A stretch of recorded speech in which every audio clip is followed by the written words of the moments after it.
ایک شخص رسول اللہ صلی اللہ علیہ وسلم کی خدمت میں حاضر ہوا اور اس نے اپنے بوڑھے باپ کی شکایت کی، یا رسول اللہ صلی اللہ علیہ وسلم، میرا باپ مجھ سے پوچھتا نہیں اور میرا مال خرچ کر دیتا ہے۔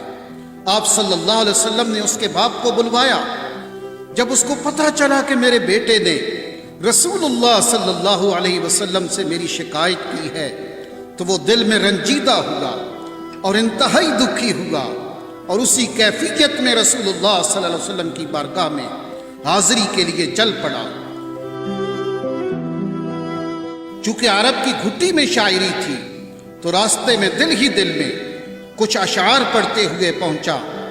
ادھر دربار رسالت مآب صلی اللہ علیہ وسلم میں پہنچنے سے پہلے سیدنا جبریل علیہ السلام آپ صلی اللہ علیہ وسلم کی خدمت میں حاضر ہوئے اور عرض کیا، یا رسول اللہ صلی اللہ علیہ وسلم، اللہ تعالیٰ نے فرمایا ہے کہ اس کا معاملہ بعد میں سنیے گا، پہلے اس سے وہ اشعار سنیں جو یہ دل میں کہتا ہوا آ رہا تھا۔ جب وہ حاضر ہوا تو آپ صلی اللہ علیہ وسلم نے فرمایا، تمہارا معاملہ بعد میں سنا جائے گا، پہلے وہ اشعار سناؤ جو تم دل میں کہتے ہوئے آ رہے تھے۔ وہ آخر صحابی رسول تھا، یہ سن کر رونے لگا کہ جو اشعار ابھی میری زبان سے ادا بھی نہیں ہوئے اور میرے اپنے کانوں نے بھی نہیں سنے، آپ صلی اللہ علیہ وسلم کے رب نے وہ بھی سن لیے اور آپ صلی اللہ علیہ وسلم کو بھی بتا دیا۔ آپ نے ارشاد فرمایا، وہ کیا اشعار تھے، ہمیں بھی سناؤ۔ اس صحابی نے اشعار پڑھنا شروع کیے جنہیں سن کر پتہ چلتا ہے کہ وہ کس قدر جذباتی کیفیت اور دکھی دل کے ساتھ دل میں ادا کیے ہیں۔ ان اشعار کا اردو ترجمہ یہ ہے، اے میرے بیٹے، جس دن تو پیدا ہوا ہماری محنت کے دن اسی وقت سے شروع ہو گئے تھے۔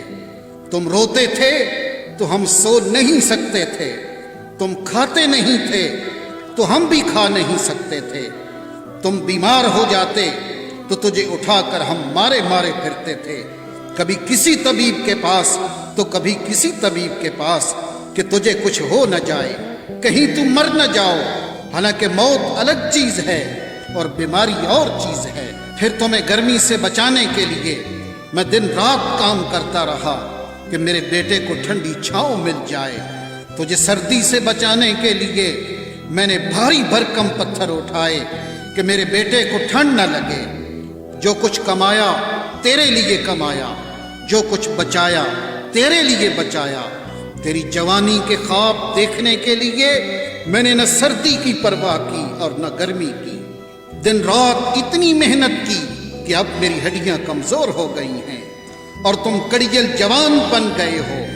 پھر مجھ پر خزاں نے ڈیرے ڈال دیے، لیکن تیرے اوپر بہار آ گئی، میں جھک گیا اور تم سیدھے ہو گئے۔ اب میری خواہش اور امید پوری ہوئی کہ تم ہرے بھرے ہو گئے ہو۔ سوچا کہ اب زندگی کی آخری سانسیں تیری چھاؤں میں بیٹھ کے گزاروں گا، مگر یہ کیا ہوگا کہ جوانی آتے ہی تیرے تیور بدل گئے، تیری آنکھیں ماتھے پہ چڑھ گئیں، تم اس لہجے میں بات کرتے ہو کہ میرا سینہ پھٹ جاتا ہے۔ اس انداز سے تو کوئی اپنے نوکر سے بھی بات نہیں کرتا۔ میں نے اپنی ساری امیدیں چھوڑ دیں اور سمجھ گیا کہ میں تیرا باپ نہیں، نوکر ہوں۔ نوکر کو بھی کوئی ایک وقت کی روٹی دے دیتا ہے، تم مجھے نوکر سمجھ کے ہی مجھے روٹی دے دیا کرو۔ یہ اشعار سناتے سناتے بوڑھے باپ کی نظر جب رسول اللہ کے چہرے انور پہ پڑی تو دیکھا کہ آپ صلی اللہ علیہ وسلم اتنا روئے کہ آپ کی داڑھی مبارک تر ہو گئی۔ آپ صلی اللہ علیہ وسلم جلال میں اٹھے، اس کے بیٹے کو سختی کے ساتھ فرمایا، انت ومالک لابیک، تم اور تمہارا سب کچھ تیرے باپ کا ہے۔